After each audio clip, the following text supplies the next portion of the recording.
officially welcome to the IAN Virtual Journal Club on Nutrition and COVID-19 that brings together our learning from over the period of March to August 2020. And I'd like to acknowledge BMJ Nutrition Prevention and Health, the NEDPRO COVID-19 Task Force, and also the International Academy for enabling today's discussions on the cutting edge of emerging evidence in this field and a lens to look to the future. I'm Shimon Ray, and I will be doing your introduction to the topic by linking this with another feature, which is a webinar around nutritional adequacy as well as food and nutrition security, which I would recommend that you watch along with this piece. Both are available to view online and will be open access. Next slide. Just a quick reminder for those who've not come across our work before that in response to the pandemic, we brought together a task force rapidly in the month of March. This has grown in strength, expertise, and also the experience of bringing together a number of different pieces of evidence, both from within the task force, but also working with BMJ Nutrition, commissioning pieces from the wider world. So today we will have a couple of speakers from the task force, Shane McAuliffe and Martin Kohlmeier, and we're also going to have a couple of panelists, Dominic Crockholm and Marjorie Lima Davale, and we'll also be joined by another panelist from the NEDPRO Global Centre, Kathy Martin, and hope that we'll be able to discuss some of the gaps and potential look to the future. Next slide. This is a quick stock take of where we've reached in terms of the BMJ Nutrition special collection that depicts the evidence base around nutrition and COVID-19. And this is part of a growing piece on which we have periodic updates to commentary on our COVID-19 microsite and also in our newsletters. Next slide. So it gives me great pleasure to introduce Shane McAuliffe, the Science Communications Lead for the Task Force and the Global Centre, to actually take us much more into some of the key papers defining today's topic. Thanks, Shimon, and welcome everyone. Thanks for joining us for another NEDPRO and IAN Virtual Journal Club. I'm very happy to be presenting on and showcasing some of the work from our task force and also from the BMJ Nutrition COVID Nutrient Interactions Special Collection. Now, my part of the presentation will run complementary to the webinar in this series. So as Shimon said, I would encourage you to catch up with that for all things nutrition, immunity, and infection, as well as some implications for food security as well. Now, I'll look to recap some of the key messages and also provide a case example with some specific highlights from the key points. So, similar ground is where we'll start, and with a paper published by Professor Philip Calder, where we take an in-depth look at the relationship between individual vitamins and minerals, the human immune system, and the role in reducing the risk of infections.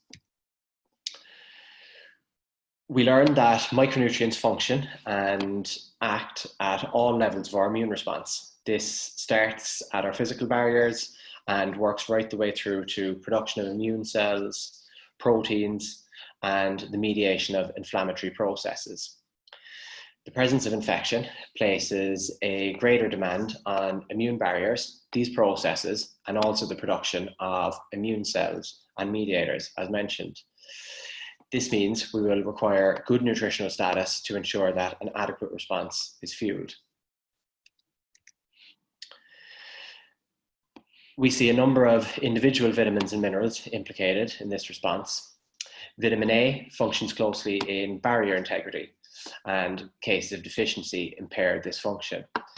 We see the effectiveness of supplementation in infectious disease in children in the developing world, particularly.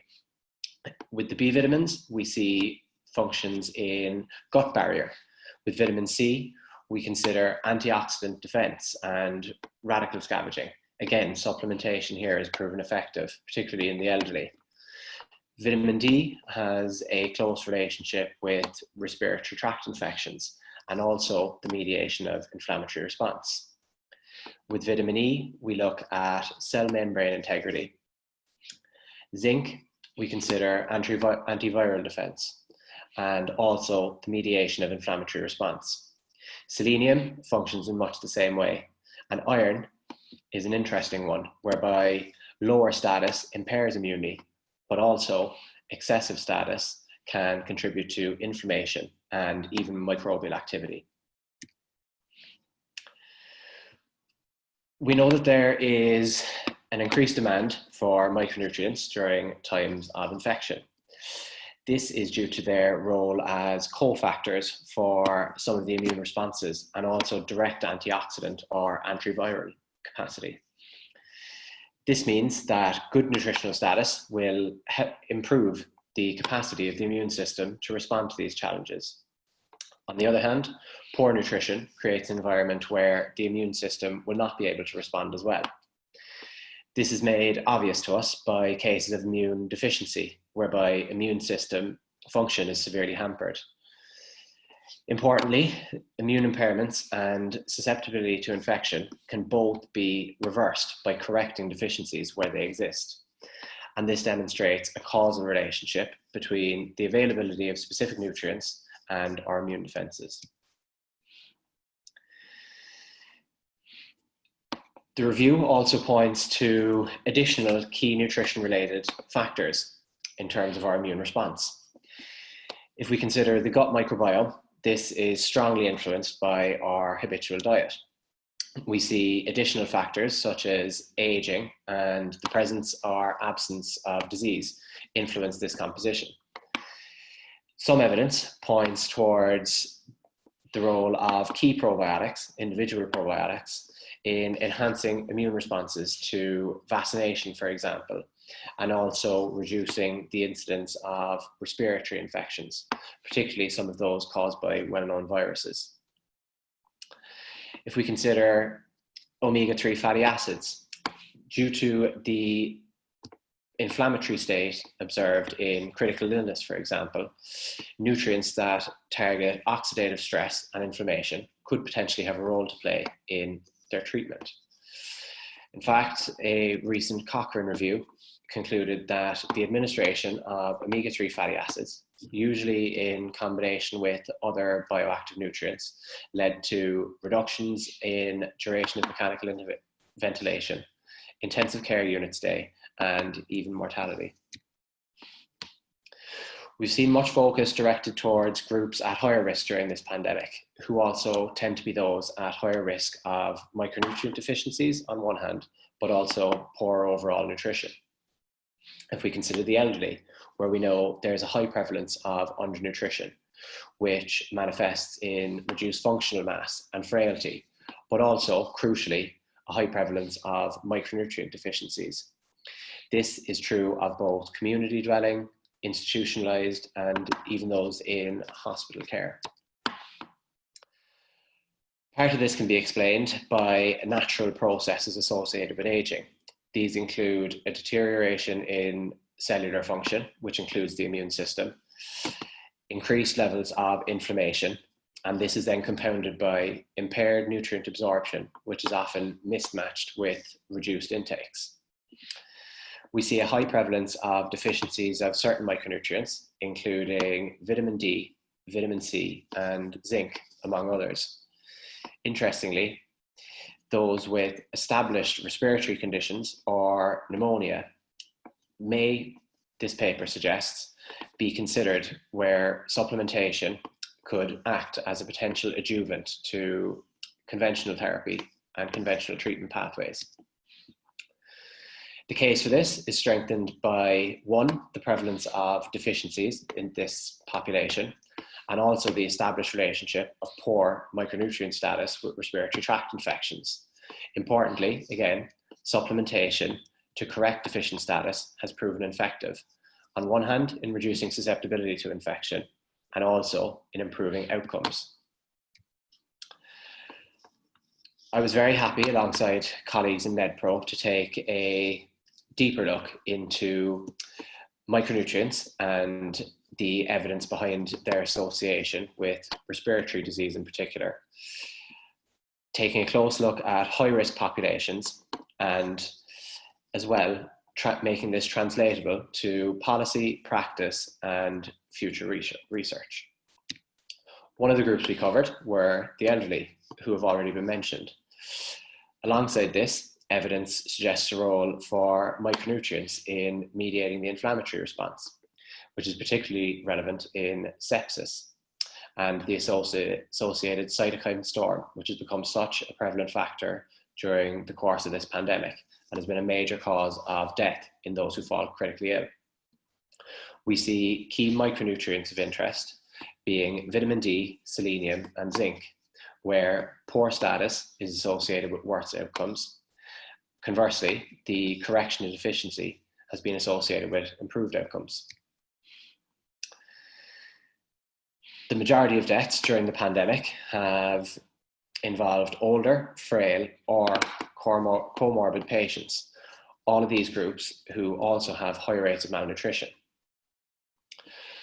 Going forward, a key step in mitigating this will be identification. In order to treat, we must first know the scale of the problem and who requires most immediate intervention. This, in the beginning, can be targeted at those populations who are at highest risk.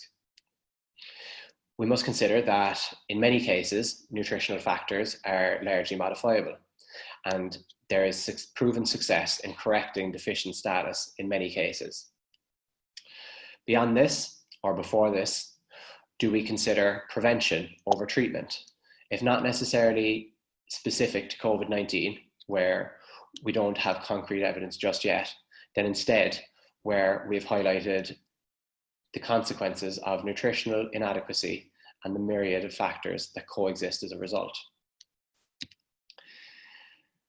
As promised, I will run through now a quick case study of the previously identified key messages in these pieces, using zinc as an example.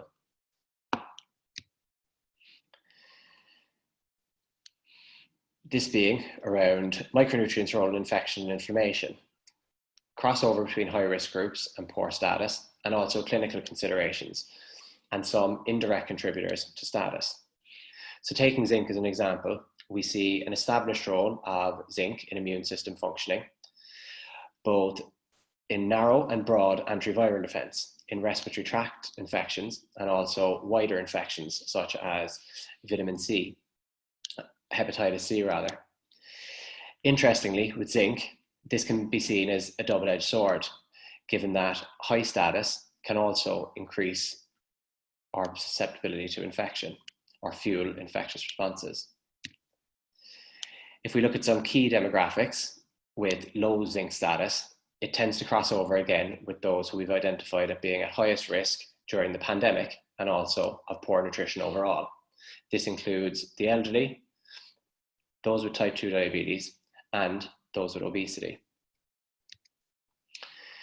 For some clinical considerations, we must observe the effect of concurrent treatments, which has been highlighted during the COVID pandemic in terms of the example of respiratory, or in terms of renal replacement therapy. What other factors could have an impact on nutritional status? We look at cardiovascular meds, particularly in those who are multimorbid, and the toll that this takes on zinc status. For future research, what must we consider?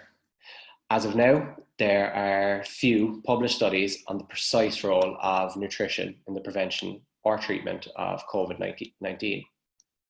What this pandemic has presented us with is a captive audience on a national and international scale, who can be targeted with clear advice on the importance of nutrition in both health and immune system function.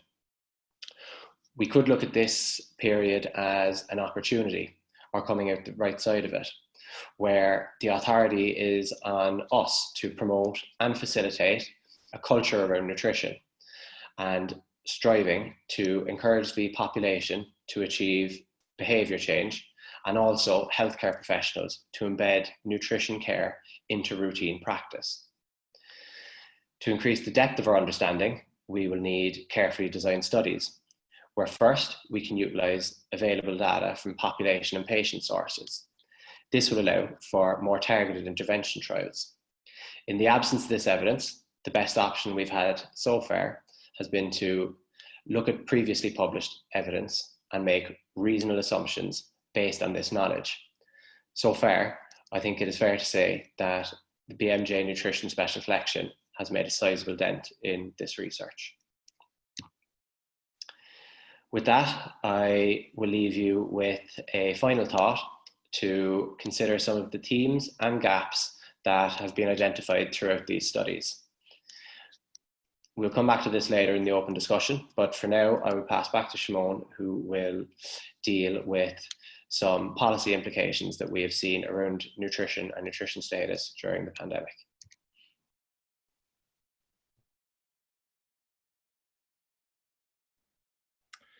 Thank you very much, Shane, for outlining not only some of the things that have been brought together in terms of evidence synthesis, but quite importantly, emerging themes which require further research and gaps in the evidence or in our understanding, as well as experience in how to apply that evidence in practice.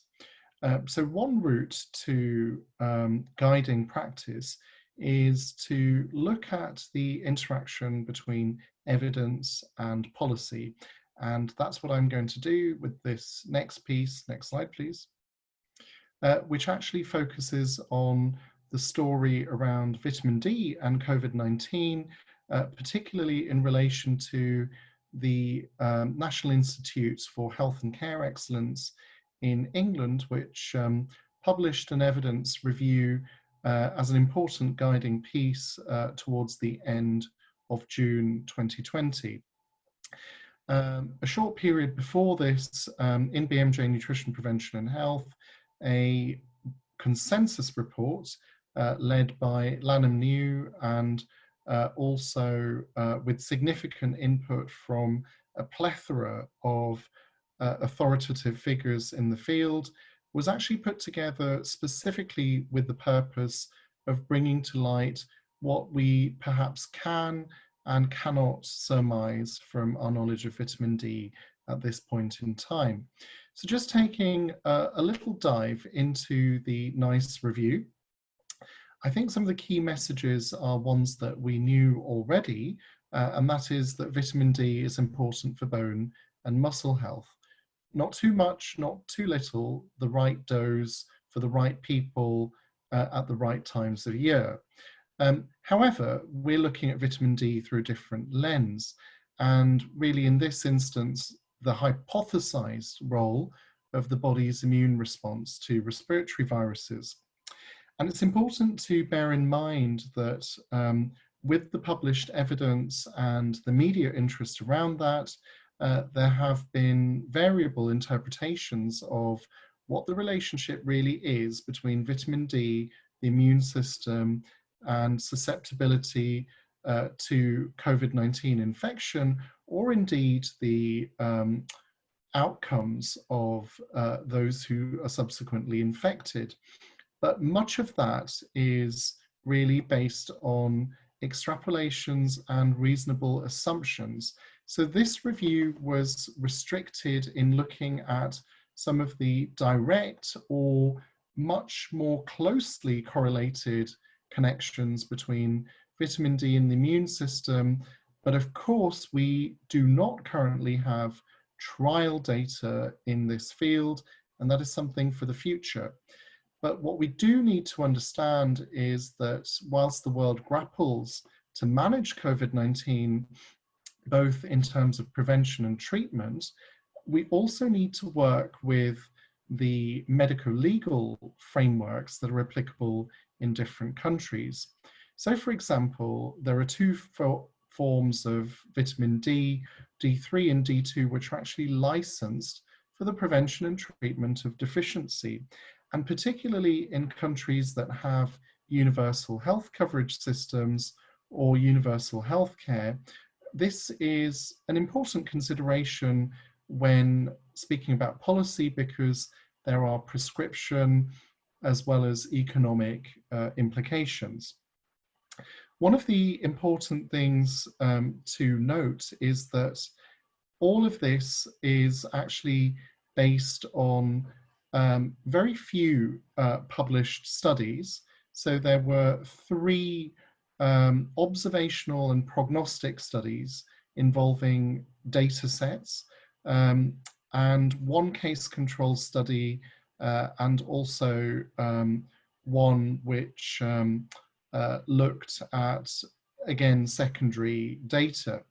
And in fact, 4 of the studies found an association between lower vitamin D and subsequent development of COVID-19. But we all know the fallacy of looking at associations alone, and the fact that perhaps there are a number of confounders, some of those depicted here, such as comorbidity, other social demographic confounders, ethnicity, BMI, and so forth, which really need to be looked at in a much more astute manner with study designs that are actually undertaken prospectively and with sensitivity to having enough power of detection of changes that may be directly attributable to vitamin D status. So really, although there were 5 studies that could be assessed within this framework of evidence synthesis, bearing in mind the medical and wider considerations, there was a risk of bias in the evidence, and therefore what we can say currently about the effectiveness, the safety, and the limitations is indeed quite restricted. Moving on. However, an important thing that we need to think about, and this is the difference between looking at population level associations and larger population data sets and treating the individual, is that a person's individual risk of vitamin D deficiency could have changed during the pandemic. There could have been more time indoors. Sunlight, we know, is a major source of vitamin D. And of course, people from ethnic minority groups with what's known as type 4 or dark skin are at particularly high risk of having low vitamin D status. So whilst for most people, the universal recommendation in the United Kingdom of 10 micrograms a day will be enough, and whilst we think that there's an upper limit of 100 micrograms a day for most people, there are a number of variables which, when intersecting, can actually change individual requirements. And one of those is the need for therapeutic doses, where we need to monitor for safety. And on top of that, and outside of the prescription scenario, we also need to recognize that vitamin D is an over-the-counter product.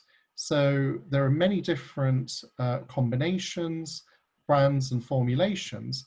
So when giving recommendations to the general population, this can make decisions around which supplement to take somewhat tricky without health professional advice. Moving on.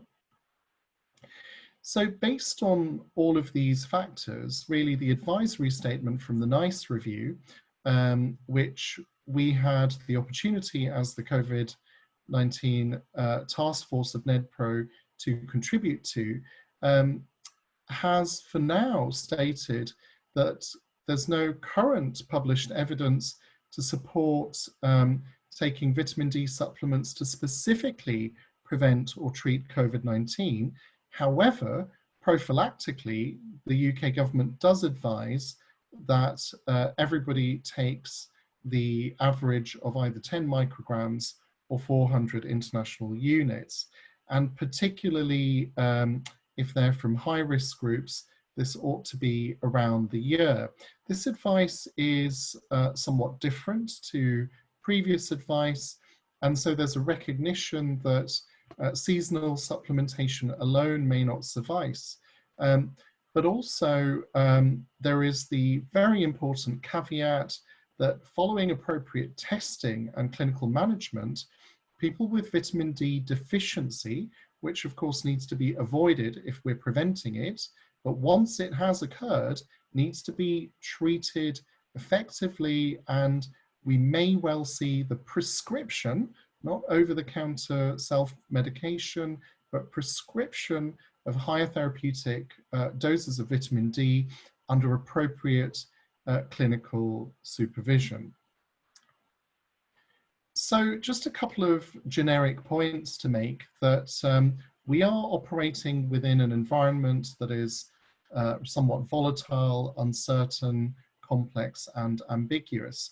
So decision-making does have to be pragmatic, and we need to consider the personal population in front of us, what best we can do from available evidence, which means that we are thinking of being more evidence-informed as opposed to the classical definition of evidence-based, where things have been through a longer cycle of experience. So we need to consider the resources, particularly practitioner expertise. And one of the objectives of this particular presentation is to sensitize practitioners to what the known pieces of evidence are, but also the uncertainties around it. And the environment and organizational context refer very much to whether we're thinking about prevention or whether we're thinking about treatment. And depending on one or the other, our approach would vary. So just to leave you in the next slide with a little bit of a comparison of the policy cycle versus the knowledge to action cycle.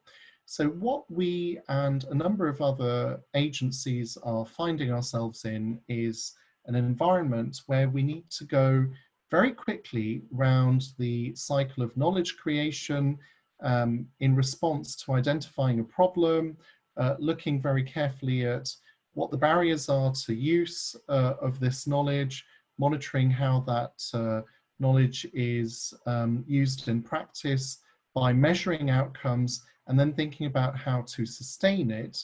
It's only once we go around this knowledge to action cycle multiple times that actually we can begin to address the tenets of the policy cycle, which means that we need to work together as researchers, public health advocates, and clinicians in order to make the best possible decisions based on the best available evidence at a moment in time, but being cognizant that that evidence base is continuously changing, and to be prepared to respond dynamically to those changes by keeping ourselves up to date and by asking critical questions, always for population and patient benefit.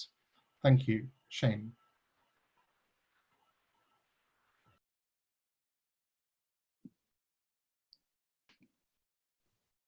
Thanks, Siobhan.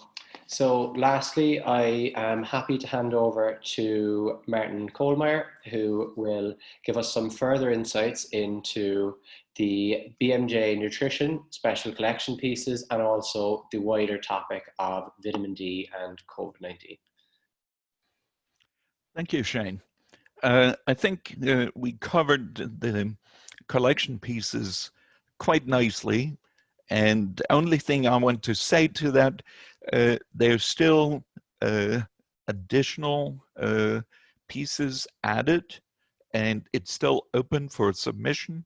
So I suggest you visit the journal site every now and then and update yourself on what we have to offer. But I want to add a little bit on the curious case of vitamin D, or as a subtitle, why we cannot agree on how to agree. So the first thing is, and this is just one of the many curiosities in this topic, that vitamin D is neither a vitamin nor an amine. So it's not something that we get mostly from food. In fact, when you look at US or UK data, maybe a third to a half of the recommended amount actually comes from food, the diet. All the rest has to come from ultraviolet light from sun hitting the skin, and the skin then generating the vitamin D to be used by the body. So a day at the beach in a young person, even in the UK, can easily generate anywhere between 10,000 and 100,000 units within less than an hour. So that just puts it into perspective. The amounts are self-limiting. So very quickly, additional ultraviolet light breaks down vitamin D in the skin. So longer exposure doesn't generate more vitamin D, but it does generate a bunch. The second point is we are really talking about something that is already recommended, and as has been pointed out. So we are talking about that there is some evidence that the currently recommended amounts, and they differ a little bit between countries, and the UK, obviously that is about 10 micrograms or 400 units per day. In the US, it's 600 units and 800 units for older people. But whatever these amounts are, the low level already is probably sufficient to be effective.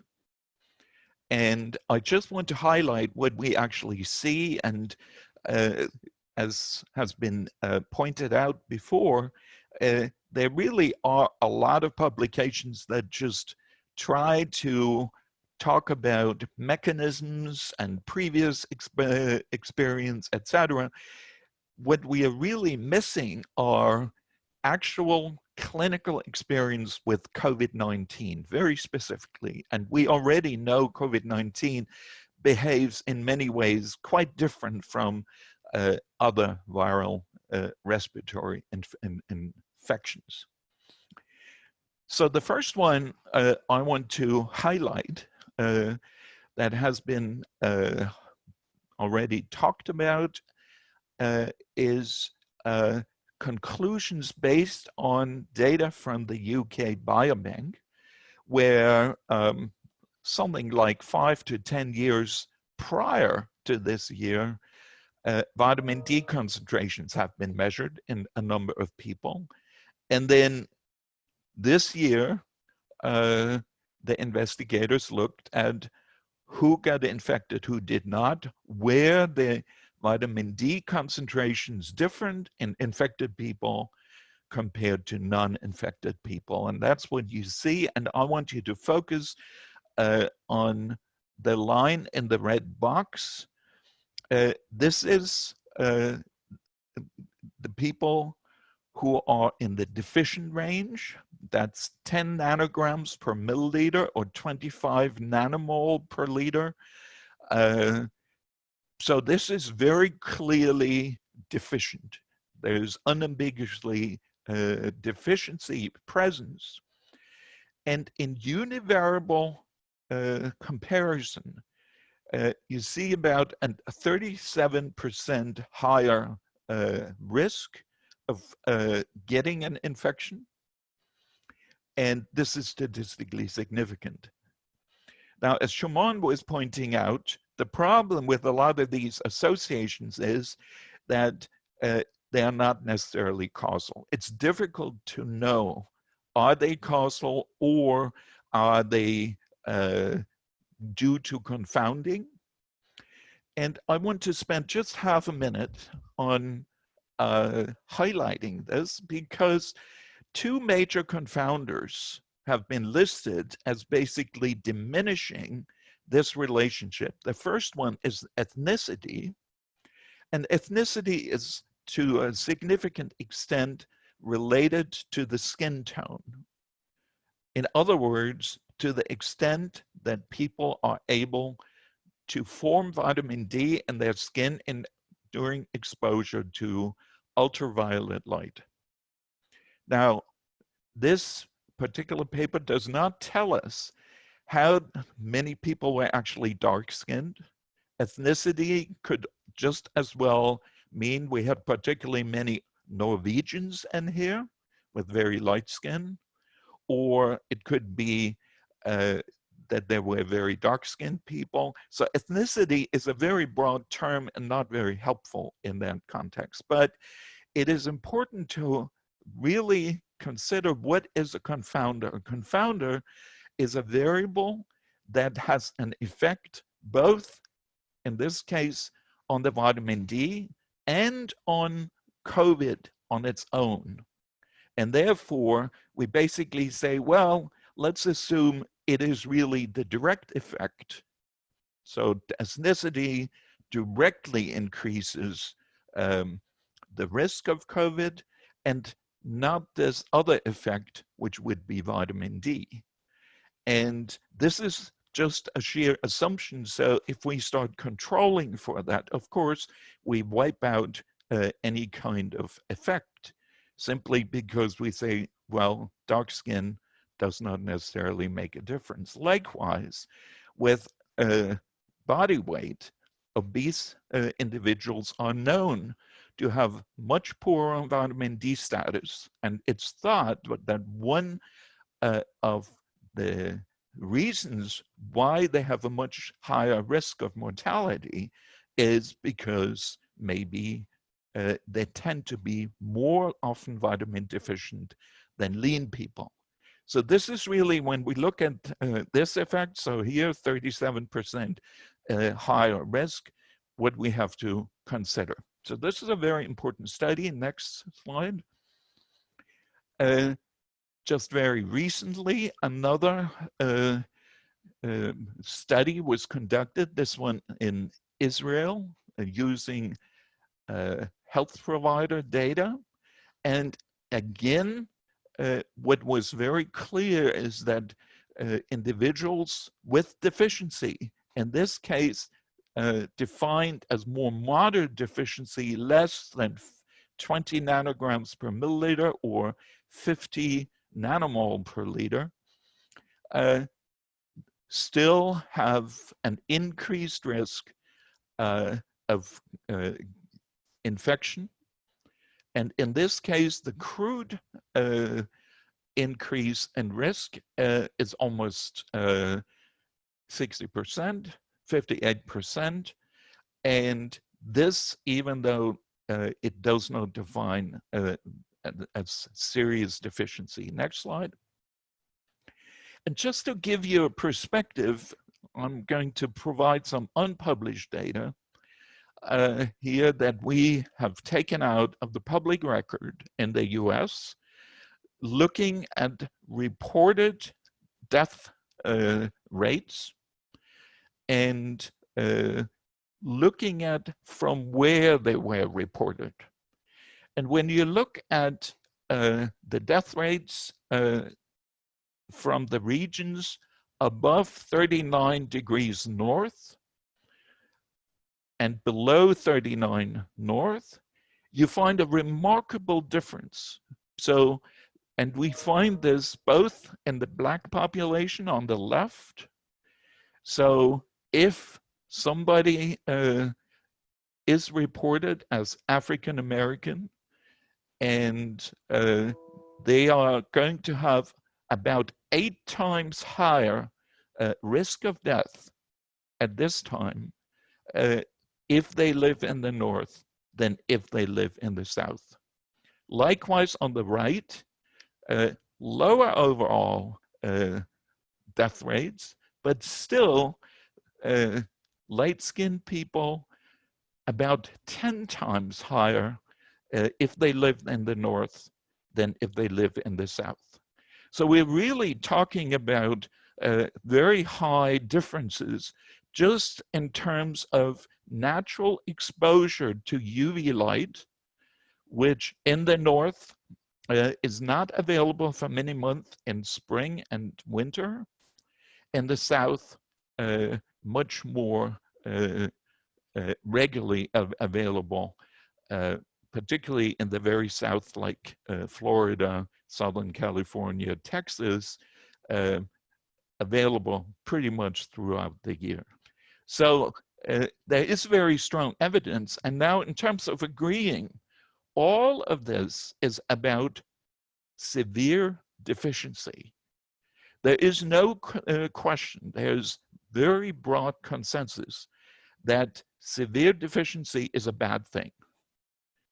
But where the disagreement lies is, does it do something as a protective measure against COVID if we avoid deficiency? And my mind is, this is a very academic, ivory towerish kind of argument. And if we are looking at the very quickly upcoming fall and winter, where again, vitamin D availability is going to decrease, it is no question for me that everyone should get the currently recommended amounts as a supplements. In the UK, that would be 400 units or 10 micrograms. Elsewhere, maybe a little bit more, but in any case, very, very modest amounts, which do not need any kind of checkup or physician support, which is obviously the only practical way to do it for millions of people.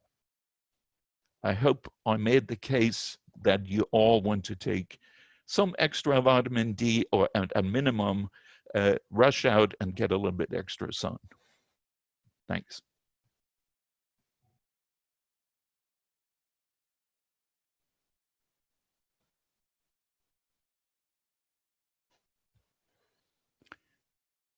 Thank you very Shimon, much. you're muted. Okay. So we've actually had a bit of a deep dive from what we're seeing in evidence synthesis, also the challenge of policy and practice, through to some of the clues, particularly in the profile of vitamin D from different studies that Martin has highlighted, that tells us perhaps exactly where the future needs to go in relation to design of pragmatic research that will allow us to come up with not only early solutions, but precise solutions, and precision is really the key.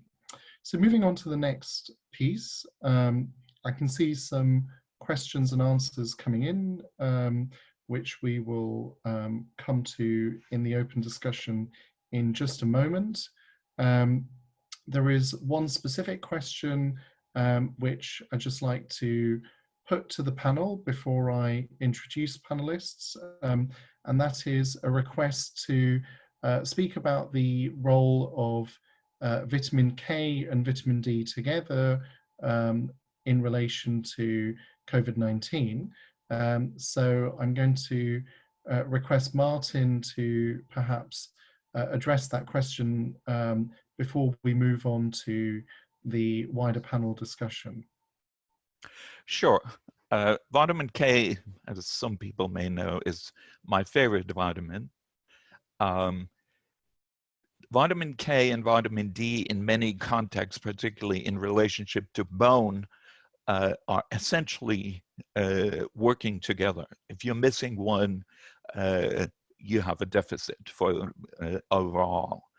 So there has been some indication, and I didn't want to broaden this presentation too much, that vitamin K levels tend to be lower in many infected patients. But again, there has been no controlled study on supplementation, which is very unfortunate. And my view is every patient should get at minimum currently standard advised amounts, standard recommended amounts. And absolutely, vitamin K is very important. We know it has a broad range of functions that contribute to that, not least in terms of anti-inflammatory actions. Thank you, Martin. I'm now going to ask the panelists to make themselves visible, and to those in the live session, if you would like to appear live to ask a question or make a comment, please type in the word live into the chat box. So our panelists today, apart from our speakers, are Marjorie Lima Davale, who is a postdoctoral nutrition scientist and has been involved in the food and nutrition insecurity work driven forward by our task force. Dominic Crocombe, who is medical doctor and interested in gastroenterology and nutrition, also co-chairing our task force. Kathy Martin, who is a registered nurse and registered nutritionist, as well as a senior nutrition academic, again interested in both clinical and preventative aspects of nutrition and COVID-19. So I'm really going to call upon the panelists to make comments around common themes which are emerging from this cutting edge of evidence, but to complement the associated webinar, which presents some of the pieces that we can walk with now, I'd really like to hear about key gaps and the areas of uncertainty, and how people see the future, particularly future responsibilities for practitioners, policymakers, and researchers. Today, given the importance of the topic, we will allow ample time for discussion. So I'd like to open with Dominic, our task force co-chair, and we'll then move on to the other panelists.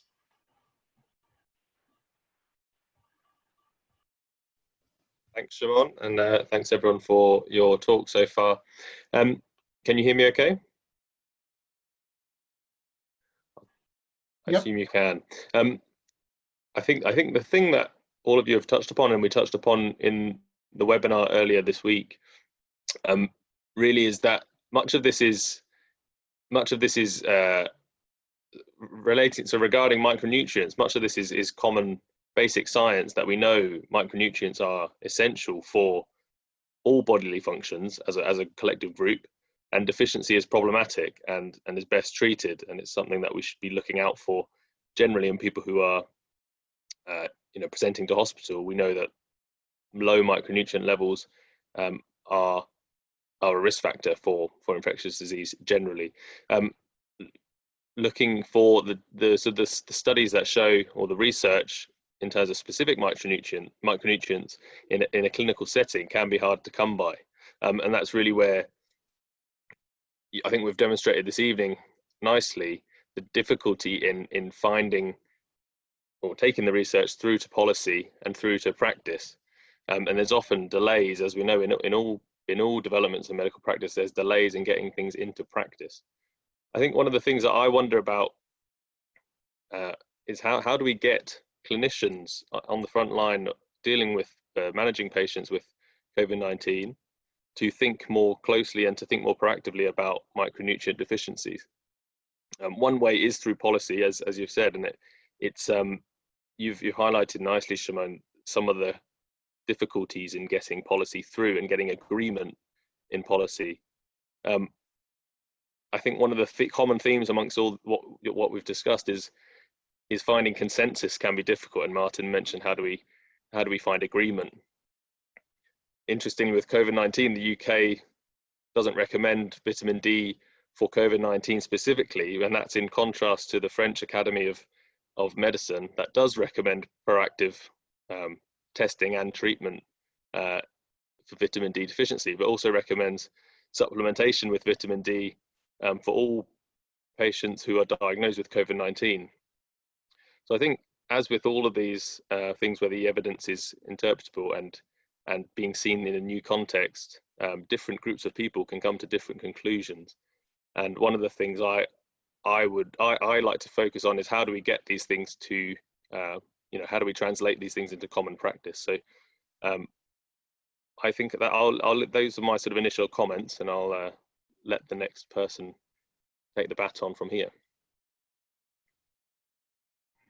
Thank you very much, Dom. So continuing with a sort of clinician's lens, I'm going to ask Kathy Martin to share some of her thoughts and views. Hi there, everybody. I think Dom has probably hit the nail on the head. The difficulty is actually getting clinicians, particularly those who are faced with the acute admission, the acutely ill patient, the critically ill patient, to consider, how they might even begin to go about routinely screening patients for micronutrient deficiencies. In some cases, such as in alcoholism, we routinely look at things like vitamin B status, but I don't think it's common practice within infectious diseases. And it might be that one of the benefits of the COVID-19 pandemic is that clinicians will begin to think more seriously about how they're routinely assessing patients. Because one of the sad things I think in clinical practice is that often anything related to nutrition tends to get slightly sidelined with the hurly-burly of maintaining oxygen saturations, keeping people ventilated, having people in prone positions. And I think this is something that we need to learn from this current pandemic, that we need to consider more broadly, more holistically, the role of nutrition, and including that of micronutrient deficiencies. So I don't have any magic answers, and I think it's one of the stumbling blocks to an effective healthcare response, is that we're still not looking at food and nutrition with the same clinical lens that we would do for other aspects. No one would dream of handing over a patient without having a full blood count, full workup, knowing the oxygen saturations, etc. But we rarely, if ever, considered nutritional status, and in particular micronutrient status. So I think this is something for us to take away and maybe to learn to do better in response to COVID-19. Thank you, Kathy. We've also now been joined on the panel by our medical director, Dr. Mina Rajput-Ray, who has a background in both medicine as well as musculoskeletal health. And continuing with the clinical theme and how data and evidence can best work for practice. The vitamin K question came from Mina, and would you have any other comments to share in the open discussion?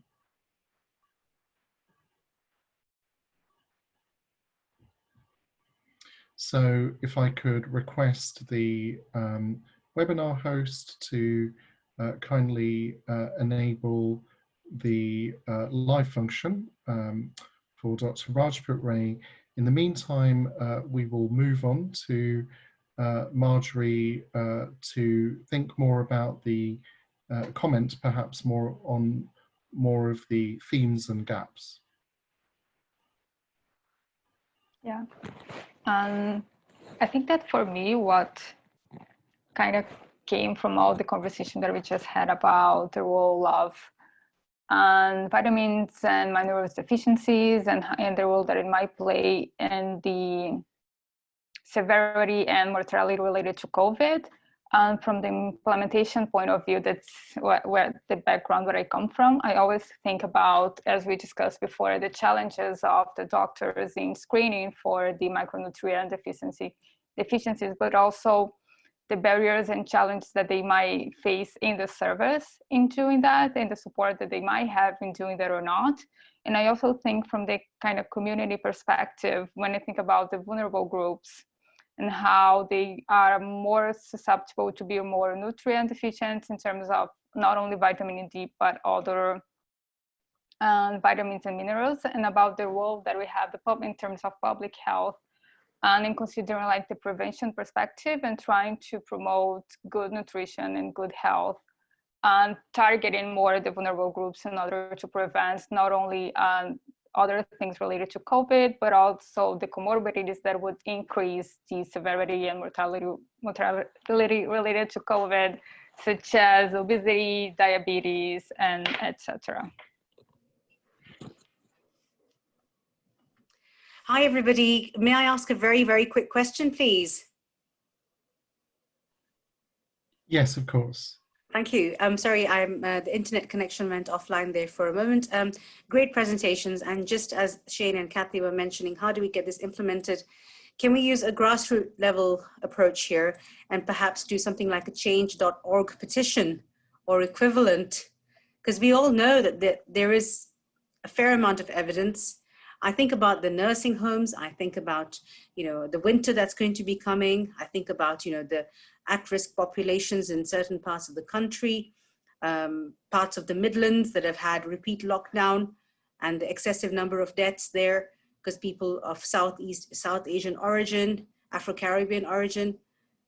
Is there any other way in which we can be able to get people to implement this now that the task force has done such an important, joined up piece of work? Would any of the panelists like to? I would love to, if nobody else wants to jump in. I think, this reflects what we have seen over the last half year with numerous missteps in communicating about COVID-19. And one of the things when we talk, for instance, about vitamin D, the question is how much do we need to obsess? Why we need to avoid a deficiency? When in reality, it's an outrage that more than half of the population in the UK is vitamin D deficient for many months in the year. And to then say, well, we don't want to communicate to the public that, we are certain that it works. We know deficiency is bad, but let's spend the next few years debating about and asking for more and more gold-plated trials until we put the right label on it, instead of doing what needs to be done in relation to a lot of micronutrient issues. Just check it off, get it done with, avoid deficiency. Don't worry why that deficiency needs to be avoided. Deficiency of vitamin K should be avoided because that has already been agreed on. It's a deficiency, not because now okay, maybe it may work anti-inflammatory and you don't put enough of a brake on if you don't get enough vitamin K, and so on down the line. There are very few examples where we have very specific high dose supplements. I think the one I can think of would be in alcoholism, where we use 100 milligrams of thiamine. But in most cases, we're really talking about, as Shane presented so nicely, what everybody needs, right? So why do we even have this debate? Oh, don't talk about vitamin D and COVID. And I think part of the problem is, and there's some evidence for that, that nutrition in some sense has been too medicalized and has been put in a position where now suddenly you need evidence at a level that you would require for high-risk drugs, which, you know, any kind of drugs are not part of our normal environment, need to be tested for side effects and risks, as opposed to nutrition. I think that's where a lot of that problem comes in, because physicians don't know enough about nutrition. They feel this may be a risky intervention, when in reality, it is what they should do for all their patients, COVID or not. I think that perception, that is something that needs to be really very taken on straight ahead, you know. So that really speaks to the future practice and policy aspect. But bringing it back to the discussion of the research. So what we've seen from the studies that we've been appraising in today's online journal club is really that there is still a very good case to avoid deficiency when it comes to micronutrients, not simply D and K, but really the cluster of micronutrient deficiencies that we often see. But remembering that that's also associated with either undernutrition or indeed overnutrition, because micronutrient deficiencies can obviously coexist with one or the other. So we need to think about how to address the double burden of malnutrition, but also in a way address the primordial prevention of it when we have populations at risk who are perhaps not frankly deficient, but heading in that direction. And this is where the intersection comes of not only nutrients, but other social and demographic factors. So particularly age, ethnicity, gender, and economic circumstances will all play a role in the ability of individuals and populations to avoid deficiency, to avoid undernutrition, and also to avoid the metabolic risks that are introduced through obesity and type 2 diabetes. So what has really happened with COVID-19, in my view, and I suppose coming out of many different reports, including the Global Nutrition Report, is an exposure of existing fractures within the nutrition and health ecosystem. Bringing it back to the science, how can we actually encourage more relevant research to heal some of those fractures, not just for now, but in the longer term and more generally, and perhaps moving away from the paradigm of micronutrients and the nuances around deficiency versus insufficiency, or even the fears for some micronutrients around toxicity and adverse events. Coming back to real people who eat whole foods in the form of dietary patterns, I'd like to go back to particularly those who have been working on the food and nutrition insecurity piece, Kathy and Marjorie, to make some comment around implementation in a real world sense and where the research needs to go beyond where we've reached, because that to me seems like one of the biggest challenges ahead of us. I suppose when we're thinking about there's food insecurity and nutrition insecurity, and while you were all talking, I was thinking of an elderly gentleman who I've been supporting for a little while now, and this 87-year-old man lives off frozen dinners, and that's it really. But the difficulty in researching and understanding his issues is that he really is quite isolated. He has no family. He's got no real desire to go outdoors. He's no real desire to cook. He's no real desire to take any more medications. So some of the difficulties that we're faced with is how do we actually reasonably find out and really understand these really hard to reach groups of people who would benefit from better nutrition, but really are not accessible or very difficult to access and to find a really meaningful result.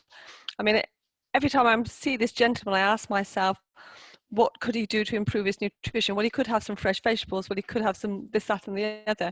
But the reality is, gentleman is not going to have these fresh vegetables. He's going to live off his frozen dinners with the occasional thimble of whiskey or two.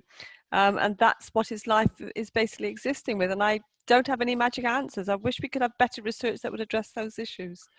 So perhaps giving importance to case studies and actually highlighting community and clinical case studies which can guide practitioners could be a function of research which perhaps the publishing community can take on board, as it's generally challenging to publish case studies.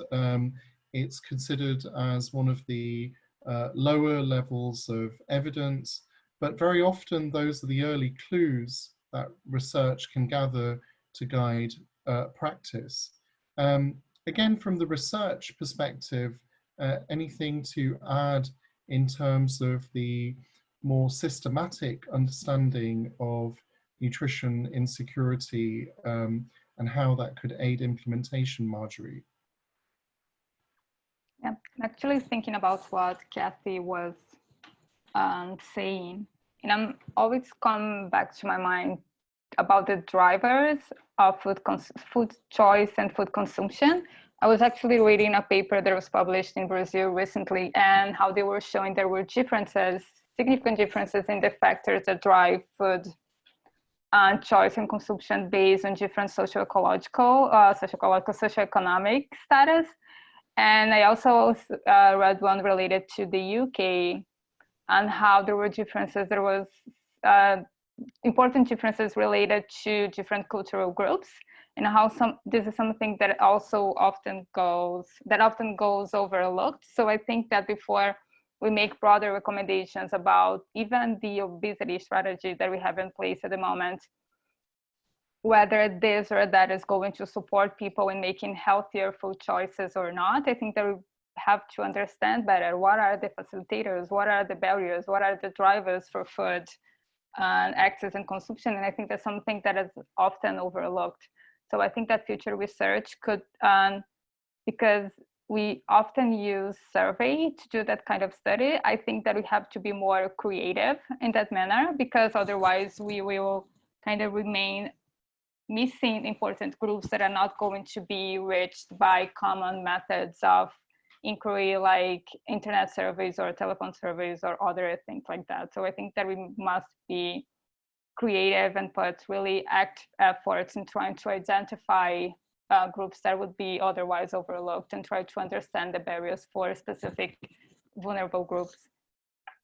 And perhaps avoiding publication bias. Before I come back to Martin and Minna, I'd just like to hear from Dom, and then I'll give Martin and Minna the chance to respond and go back to Shane to have the last word. Thanks, Ramon.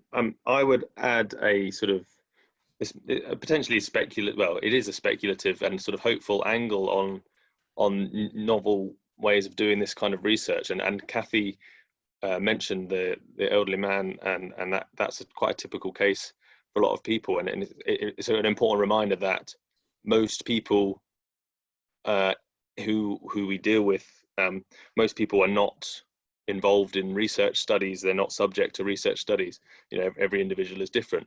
And one approach is, as you said, to perhaps focus more on case studies. But realistically, as you also said, that's considered a low quality form of evidence because it's only one individual at a time. And I think we have some reason for optimism, although perhaps the technology and the science of it is a little bit above my head. In that we have to think about different ways of gathering data on a larger scale instead of looking at the individual. We have methods nowadays where we can collect information about people on a huge scale. You know, individual data is collected about people every day on huge scales, and that's something we're looking at in the task force, is looking at potential areas where we could gather data on huge numbers of individuals from perhaps less typical sources. So is there a way of getting data from, for example, supermarket purchasing, of the individual supermarket purchasing data, things like that, and other sort of thinking outside the box about where can we get this data and match it to health outcomes or to nutritional outcomes in the future. I think there's potential for bigger data sets to inform our practice more than sort of individual case studies one at a time. How that works, I think, is yet to be seen, but I think there are signs that may be the way to go and may inform what we do in the future, if that makes sense. Systems and processes to crowdsource data, which then solve some of the problems that Kathy and Marjorie were highlighting in terms of illustrating the story as people tell it, the real story, but also in terms of gaining more hard to reach populations and being more inclusive, and therefore being less biased in terms of inclusion. So very brief responses from Martin and Minna, and then over to Shane. Yep. Obviously, lots can be talked about, but I think it's really important how we talk, how we communicate. Kathy, I'm sure, you're thinking the right thing, you're communicating, but if we're talking about frozen foods, frozen menus, it really depends on what they are, because they can be as healthy as any fresh meal. The problem is very often it's just macaroni and cheese. And the second thing is, I think we should not underestimate what we already know. Yes, there's so much more that we can know, and I totally agree, there are new methodologies.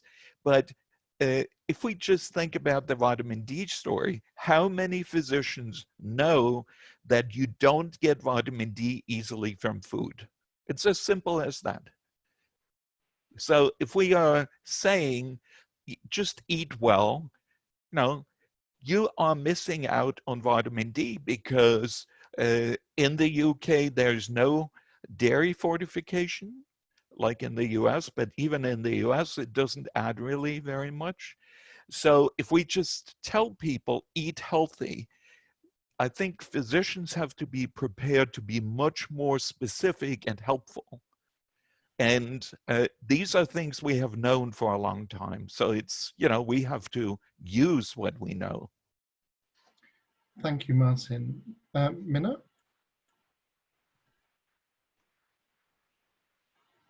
Thank you. Certainly, I agree, and perhaps as is my way of being, sometimes tend to propose slightly radical ways of looking at things. My first thing is about sort of using either a bottom-up approach, an agreement with everything that everybody has said, and perhaps doing a petition, which could be possible, and that could gain a lot of momentum. That could actually be presented to the relevant powers to be, who are in the policy-making departments, who then, would be making the policy that the healthcare professionals would have to then follow. I think there's also scope for the new public health body that's going to be established in terms of, being able to perhaps have some say there. Because I just feel that there's so much good work that's been done here. We can see the gaps, of course, there's always more work to come. But, in the meantime, let's save a few lives. So Thank you. On a personal note, what I do is every clinical interaction counts, and every interaction that I have with not only healthcare professionals, but also with caregivers across the board, basically, is an opportunity to implement this information, perhaps, along the pipeline. So yeah, make every opportunity count as part of this. Thank you very much, Minna, for introducing this strand of discussion, which takes a theme, draws out gaps, and also speaks to practice, policy, and research. Before handing to Shane to have the final word, I'd just like to remind everyone that it's helpful to think through frameworks in order to organize the evidence and information that is coming at us from various sources, intertwined with opinion and conjecture.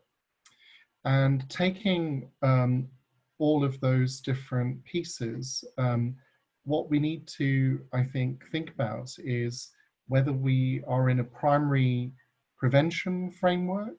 If we are in a primary prevention framework, are we simply thinking about primordial prevention through health promotion, in which case our approach would be a mass messaging which only addresses perhaps 2/3 of the population, but better than no messaging at all?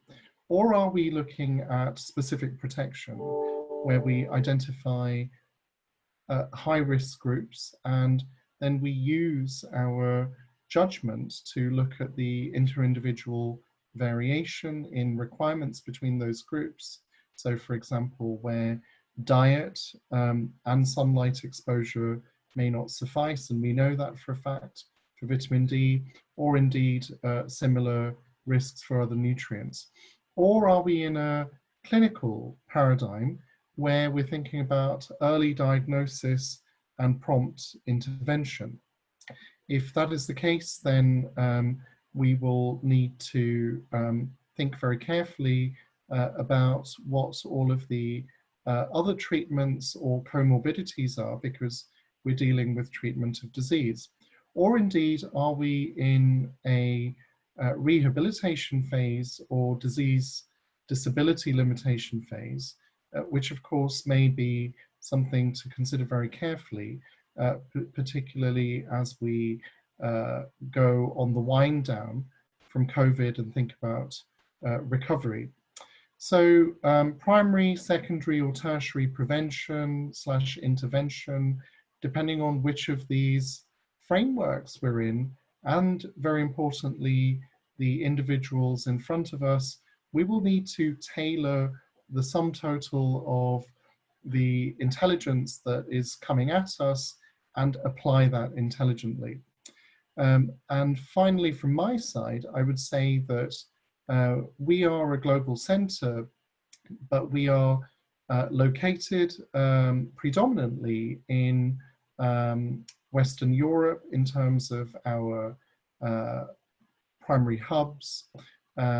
We are therefore also looking at the evidence in the world with a lens that only covers a tiny fraction of the world's population. Most of the world's population actually lives in Asia, followed by Africa, Latin America, and so forth. So there's also the need for much more cross-border collaboration and understanding, and the open-mindedness in practice, policy, and research to understand interactions that we have not even encountered before. So with that, I hand to Shane to close off. Thanks, Siobhan, and thanks, Dom, Kathy, and Marjorie for your contributions, and everyone for attending.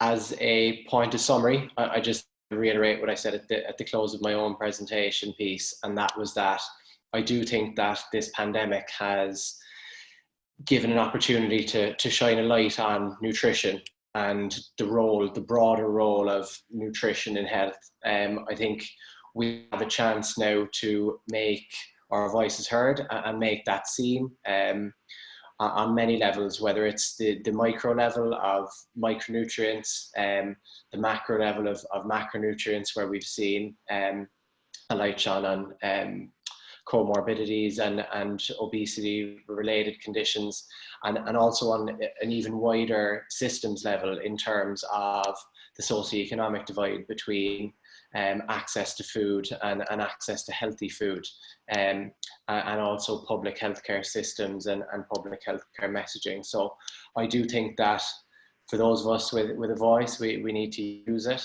and make sure that the role of nutrition is pushed right into the forefront of people's minds where it deserves to be, for its association with good health first and foremost, and as an extension of that, an effect on COVID-19 and beyond.